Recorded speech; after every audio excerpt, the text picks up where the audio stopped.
कम उम्र का अगर कोई बच्चा मर जाता है, अगर उनके घर वालों की अनुमति होती है, उस शव के ऊपर बैठकर शव साधना होती है और उसके अंदर जैसे ही आत्मा हुई तो वो झट से पूरा पंखे के जितनी ऊंची उड़ गई। आपने की? ठीक है, बिल्कुल की है मैंने। उस रात्रि को किसी भी देवी का देवता का कोई पावर नहीं चलता है, उस दिन शैतानों का पावर होता है। तो ये हवा में उड़ने वाली चीजें भी पॉसिबल है? बिल्कुल पॉसिबल है। अगर प्रेत शरीर में प्रवेश हो गया तो वो तो किसी लड़कियों के साथ में संभोग करता है, ठीक है, औरतों के साथ में संभोग करता है। आसाम और वेस्ट बंगाल में ही ये ज्यादा प्रैक्टिकल क्यों किया जाता है? आसाम को और बंगाल को तंत्र का गढ़ बोला जाता है। जो शमशान घाट में मैंने सुना है कि वहाँ पे भी काली की पूजा होती है, वो कैसे होती है? शमशान में जो पूजा होती है वो होता है शमशान काली। भोग शराब और मीट का लगता है। तो ये कैसे चढ़ते हैं? खून डाला जाता है, वो खून से भरी हुई और मानव खोपड़ियाँ जो होती है, मतलब कि वो तामसिक। उस टाइम आपको किसी एंटिटी वगैरह ये परेशान नहीं करती?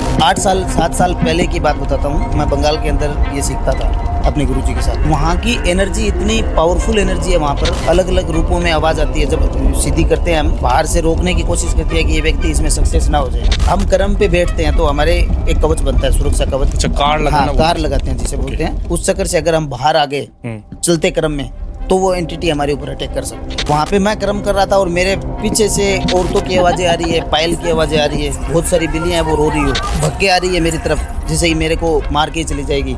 होता कुछ नहीं है, जैसे ही पास आती है वो गायब हो जाती है। औरत आती है एक और वो मनमोहित करने के लिए आवाज देती है, मेरे पास आ जाइए।